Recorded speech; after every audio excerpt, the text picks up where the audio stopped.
जब इसकी खुदाई हुई ना तो खुदाई के बाद हर चीज़ आया हो गई। किसी बादशाह ने यहाँ पर रिहाइश इख्तियार की होगी। इमेजिन करने की कोशिश कर रहा हूँ कि यहाँ पर उस वक्त ज़िंदगी कैसी होती थी।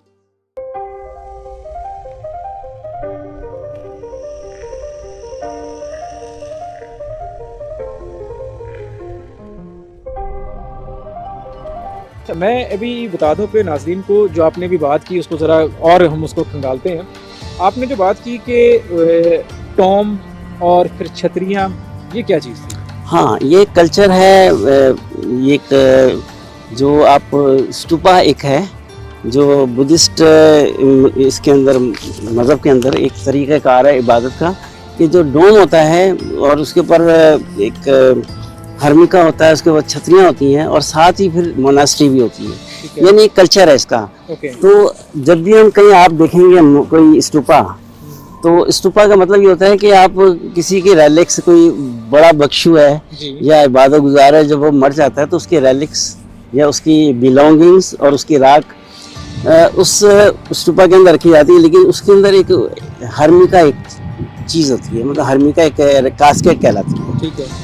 जो बिल्कुल डोम के ऊपर बनाई जाती है। ठीक है। और उसके अंदर वो चीज़ें रखने के बाद उसके ऊपर अम्ब्रेला एक होती है, 7 जो इसकी जो प्लेट्स होती हैं। Okay, 7 plates. हाँ, 7 ऊपर तले ऐसे बनाते हैं। इसका मतलब ये होता है कि आदमी नीचे ज़मीन वर्ल्ड दिखाया है, उसके बाद दुनिया दिखाई है, दुनिया हो गई, फिर उसके रेलिक्स है, रेलिक्स हो गए, फिर इसकी फिर इसकी जो रूह है आहिस्ता आहिस्ता वो 7 आसमानों ऊपर जा रही है। ये कॉन्सेप्ट तो नाजरीन को मेरा ख्याल है कि समझ आ गई होगी कि ये स्टूपा का आम तौर पर कल्चरल पॉइंट ऑफ व्यू या अब कल्चरल स्ट्रक्चर ये है कि एक तो स्टूपा होता क्या है। सर, स्टूपा होता क्या? स्टूपा ये होता है कि जो बुद्ध मत मज़हब में बख्शू होते हैं या उनके जो ज़्यादा जैसे हमारे लोग हमारे मज़हब में बुज़ुर्ग कहते हैं या अल्लाह के वली होते हैं, तो जो मज़हब जो बुद्ध मत में बख्शू होते हैं उनमें से कोई जब फौत होता है तो उसकी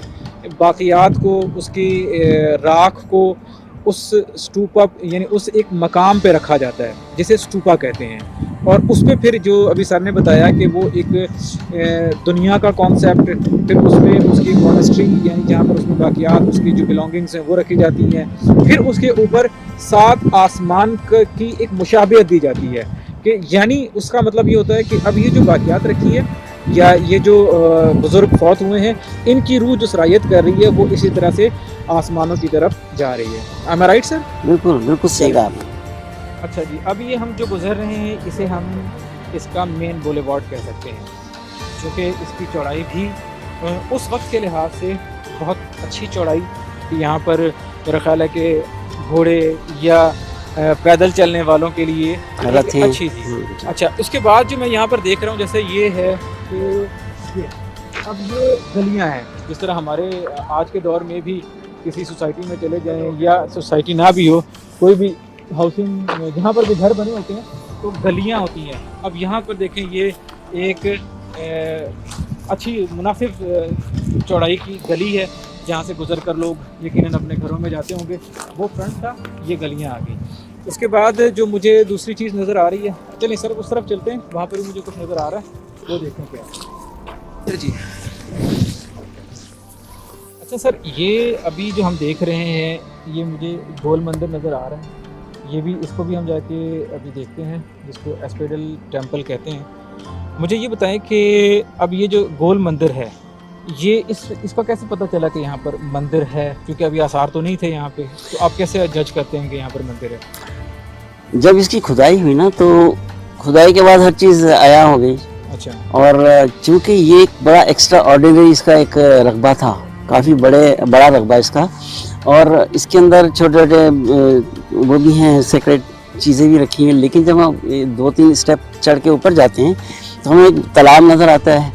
तालाब के बाद आगे गोल डेप्थ में एक अहाता सा बना हुआ है। ठीक है। और उसके साथ साथ जो है ना बड़ी खूबसूरत दीवार है, बड़ी अच्छी आर्किटेक्चर के साथ। लेकिन हम ये नहीं कह सकते कि आए ये कवर्ड था या ओपन था, ओके क्योंकि आमतौर पे जो भिक्षु या ये थे ना बुद्धिज़्म के मानने वाले स्टूडेंट, ये लोग यहाँ मुराकबा करते थे। तो इसी तरह के जो ओपन जगह होती थी वहाँ बैठकर ये मुराकबा किया करते थे, या कोई मजलिस होती थी या इबादत, तो वो ऐसी जगहों पे करते थे। अच्छा सर, इधर कोई किसी बादशाह ने यहाँ पर रिहाइश इख्तियार की होगी, उसके कोई आसार मिलते हैं, या ये उन्होंने अपना कोई सफरी आरामगाह बनाई हो यहाँ पे, क्या आप समझते क्या था यहाँ पे? हाँ जी हाँ, सही कह रहे हैं कि यहाँ पे जब हम आखिर में जाएंगे तो हमें एक महल भी मिलेगा। अच्छा, महल है यहाँ पे? तो महल जो है ना, ये एक एक्स्ट्रा ऑर्डिनरी बहुत बड़ा इलाका है, ओके रकबा है, और उसके अंदर आपको बड़े बड़े जो है ना वो गार्ड के रूम भी मिलेंगे, बड़े कमरे भी मिलेंगे, काफ़ी बड़ा इलाका है। और चूँकि ये जो सिरकप है या ये टेक्सला के अंदर जो भी बादशाह है, तो उन्होंने दो अपने जो थे ना वो दारुल हुकूमत रखे। जी एक रखा उन्होंने पुष्कलावती कहलाता था, ये आपका जो चार सद्दा है, जी एक ये दारुल खुलाफा था, और एक टेक्सला को रखा था। ओके तो मौसम के हवाले से, या चूँकि बहुत बड़ा इलाका था, तो कभी वो उधर चले आते थे ओके और कभी यहाँ आते थे। लेकिन जब उनकी फैमिली आती थी आमतौर पे सैर सपाटे करने, शिकार खेलने, तो ये यहाँ रिहाइश अख्तियार करते थे। लेकिन ये एक तरह की आर्जी थी, लेकिन ये चले मुख्तस था। चले। इन गली से गुजरते हुए और इन खंडरात को देखते हुए मैं अपने आप को रोक नहीं पा रहा कि मैं खुद सदियों का सफ़र तय करके सिकंदर आज़म के दौर में चला जाऊं, और मैं इमेजिन करने की कोशिश कर रहा हूं कि यहाँ पर उस वक्त ज़िंदगी कैसी होती थी। लेकिन मैं ये ज़रूर समझ पा रहा हूं कि यहाँ ज़िंदगी अच्छी होती होगी, जहाँ मुख्तलिफ़ मज़ाहिब के लोग प्यार मोहब्बत सुकून आशनी से रहते होंगे, वहाँ पर यकीनन ज़िंदगी अच्छी ही होती होगी। अच्छा जी, अब मैं आ गया हूँ गोल मंदिर की जगह पर। जैसे कि अभी अंसार साहब ने हमें बताया गोल मंदिर के बारे में, तो अब ये है गोल मंदिर के आसार, जो यकीनन बहुत कम रह गए हैं, लेकिन समझने के लिए और विजुलाइज करने के लिए इतने आसार भी काफ़ी होते हैं। तो हम अंसार साहब ये देखें कि अब ये जैसे हम ये सीढ़ियाँ चढ़ गए, मैंने जो फिल्मों में देखा है मंदिरों का मंजर, उसमें ऐसे ही होता है कि मंदिर हमेशा ऊंची जगह पर होता है। ठीक है, ये हम सीढ़ियाँ चढ़ गए, ये आगे हम, ये क्या जगह है? बिल्कुल, चूँकि ये एक मुक़द्दस जगह है और इबादत गाह है एक तरह से। तो बुद्धिज़्म में भी यही था कि तालाब होता था एक, और तालाब के अंदर सबसे पहले कहते हैं कि वो अंदर इसे वज़ू टाइप का, जैसे हम वज़ू करते हैं, लेकिन ये लोग अपने पाक साफ होते थे, और पाक साफ होने के बाद फिर वो आगे जब हम जाएंगे ना, तो हम देखेंगे कि वहाँ पे एक गहराई में बैठने की जगह है या इबादत गाह है। मतलब ये जो जगह है, ये अशनान जिसे कहते हैं, वो जिसमें पाँव धो के साफ़ हो के यहाँ से गुज़र कर जो भी अकीदतमंद आता था वो यहाँ से गुज़र के आगे जाता था। फिर अब हम आगे जाकर देखते हैं कि वो क्या है। यकीनन ये ऐसा ही, जिस तरह का ये मुसल्लस नुमा, या इसको इंग्लिश में कहते हैं रेक्टेंगल शेप में जो है, तो इससे मुझे भी यही लग रहा है कि यहाँ पर ये पहले तालाब ही होगा, जिसमें से गुज़र कर जो अकीदतमंद है वो जाया करते थे। अब ये आगे हमारे पास एक और जगह आ गई है। अब ये बताएं कि ये क्या होगा? मैंने अभी जिक्र किया था, एप्सिडल इसका नाम है, और आम तौर पे जो ये कच्ची जगह नीचे, ठीक है, पक्का नहीं है, तो यहाँ पर बैठ कर के लोग मुराकबा करते थे, क्योंकि ये बुद्धिज़्म के अंदर मुराकबा को बहुत अहमियत हासिल है। और बुद्धा को आपने अक्सर जो जब भी देखा किसी इमेज में, तो वो हाँ मेडिटेशन की ही हालत में मिले, तो उसके बहुत सारे कॉन्सेप्ट थे। लेकिन यहाँ पर जो ये जो मंदिर नज़र आ रहा है, ये एक तरह से, चूँकि ये इबादत गाह के साथ साथ दर्स गाह भी थी, सही, तो यहाँ पर जो भिक्षु रहते थे, या वो स्टूडेंट भी हो सकते हैं और यहाँ की खिदमतगार भी होते थे, वो इसके अंदर जा कर के इबादत भी करते थे, और इबादत के साथ साथ जब उनका लेक्चर होता था तो वो एक ख़ास तरीके से बैठ जाते थे, और मुराकबा जब करते थे तब वो ये इसी हाल के अंदर क्या करते थे।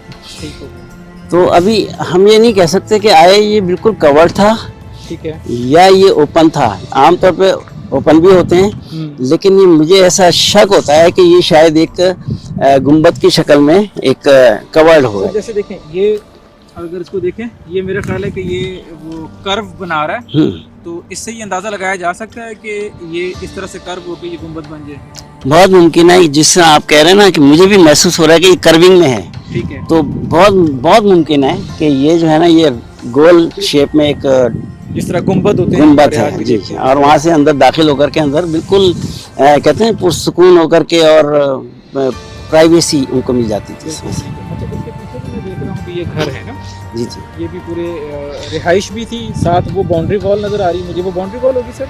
असल में ये जो है ना ये पूरा इसी का हिस्सा है, ये दीवार जा रही है अच्छा, और यहाँ से घूम के इधर, ये मुझे पूरी उम्मीद है कि ये शायद ये वो है मोनेस्ट्री है, मोनेस्ट्री खानका जिसे कहते हैं। जैसे खानका। ये पीछे जो है उनके यहाँ पे जो लोग रहते थे, जो स्टूडेंट थे या जो भी थे, ये खिदमतगार जिसे खिदमतगार जो भी थे ना, उनके घर वो थे। उनके घर वो हुए, ठीक हो गया।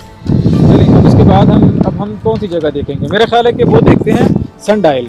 सन डायल से मुझे बड़ी वो रग़बत सी हो रही है कि सन डायल से क्या मतलब है, कि वो सूरज क्या हमें घड़ी दिखाता था? असल में उस ज़माने में तो टाइम देखने का तो कोई वो नहीं था तरीक़ाकार, तो सूरज एक मेन जगह थी, मेन चीज़ थी। और यहाँ पर एक यहाँ पे चूँकि यूनानी लोग थे, वो बड़े कैलकुलेशन में माहिर थे, तो यहाँ पे जो सन डायल या सूरज का जो मंदिर नज़र आता है, उसका पर्पज़ ये था, उसके अंदर कुछ एंगल्स बने हुए हैं और बीच में एक स्टिक हुआ करती थी, क्योंकि चाइना में जो मिलते हैं और जो यूरोप के अंदर जो पुराने सन डायल मिलते हैं, उसमें यही है कि स्टिक की मदद से जो उसका साया जो मूव करता था ना, जी जी, तो वो टाइम को जो है ना वो बताया जाता था उसके ज़रिए से। ठीक है, मतलब हम कहें कि सदियों पहले अगर वक्त देखना हो, वक्त का पता लगाना हो, तो उसके लिए इस इलाके में, हमारे इस पाकिस्तान के अब के इलाके में उस वक्त ये टेक्नोलॉजी मौजूद थी कि जिससे आप वक्त का तयन कर सकें। जी जी। अब हम पहुँच गए हैं सूरज देवता का मंदिर, सन डायल। इसके बारे में हमने कुछ देर पहले बात भी की थी, उसका पहले जाकर हम देखते हैं। ये हज़ारों साल पहले की ये टेक्नोलॉजी है जिससे वक्त का तयन किया जाता था। जी सर, अब आप इसके बारे में बताएं कि इसमें कैसे आप वक्त का तयन करते थे, यानी आपसे मुराद है मैं जो इंसान। मैं भी पुराना ही हूँ, तो असल में बात ये है कि हज़ारों साल पहले कोई ऐसी टेक्नोलॉजी तो नहीं थी जो मशीन हो या कोई ऐसी चीज़ हो, लेकिन अल्लाह ताला ने हमें सूरज तो दिया हुआ था कि एक साइड से निकलता था, दूसरी तरफ ख़त्म हो जाता था, लेकिन उसका टाइम भी हमें पता था कि ये टाइम है। तो लेकिन इसका एक्यूरेट टाइम जांचने के लिए लोगों ने बड़े बड़े ध्यान लगाए, और यूनानी जो थे वो आपको पता है कि हिसाब किताब में बड़े मास्टर थे, तो उन्होंने ये सन डायल जो है ना डिज़ाइन किया था, और इसके दरमियान में जो है ना एक स्टिक लगा दी जाती थी। अच्छा, बड़ी सी स्टिक होती है। हाँ जी, अच्छा जी, यहाँ पर स्टिक होती थी। यहाँ स्टिक लगा दी जाती थी, और जब सूरज जो है वहाँ से चलता था तो मुख्तलिफ एंगल चेंज करता हुआ जाता था। ये जो देख रहे हैं ना, ये जो बेंच बने हुए हैं ट्रायंगल्स, ये हमारी आज की घड़ियों की तरह ही है। जी देखे ना, जब यहाँ से गुजरता था तो ये ट्रायंगल का एक पोर्शन, 2 पोर्शन, 3 पोर्शन, इसके पोर्शन बनाए हुए यकीनन, तो वो एग्जैक्ट टाइम को शो करता था कि इस वक्त ये वक्त है। हाँ। और इस तरह से जब ये सूरज गुरूब हो जाता था तो ये किस जगह पे टच करता था, क्योंकि मौसमों के साथ साथ ये तब्दील होता रहता था ना सूरज की, लेकिन ये सारा जो डिज़ाइन था ना, इसको कवर करता था और एक एक्यूरेट टाइम बताता था। सही। अब जैसे मैं देखूं तो अगर हम ऐसे खड़े हो जी, तो ये हमारा है आपका जो है 12 बज रहे हैं, ये 6 बज रहे हैं, एग्जैक्टली, ठीक है, ये 3 बज रहे हैं और ये 9 बज रहे हैं। जी बिल्कुल ऐसे ही। 12 बज रहे हैं, यहाँ से फिर आके 3 बज रहे हैं, वो हो गया हमारा 6 बज रहे हैं, फिर यहाँ से हम आए तो 9 बज रहे हैं, और ये फिर 12 बज गए। वाह जी, क्या बात है। ये इंसान का दिमाग है कि आज की घड़ी भी वो उस सदियों पुराने कॉन्सेप्ट पे ही बनी हुई है जो यूनानियों ने हज़ारों साल पहले पाकिस्तान में घड़ी इजाद की थी। तो हम ये कह सकते हैं कि घड़ी के मौजूद हम वैसे पाकिस्तान को बहुत बड़ी इंफरादियत बहुत है कि जब अंग्रेज यहाँ पर आए थे तो अंग्रेज़ों ने जो भी चीज़ दुनिया में इजाद हुई है सबसे पहला एक्सपेरिमेंट पाकिस्तान में ही किया है, चाहे वो ट्राम हो, चाहे वो सस्पेंशन, वो जो ब्रिज होते हैं लोहे के सक्कर में, या और बहुत सारी चीज़ें। और ये सनराइज जो आप देख रहे हैं ये भी उस तजर्बे की घड़ी है। अच्छा सर, यहाँ से ना मुझे एक चीज़ नज़र आ रही है, 2 सरों वाले उकाब का मंदिर।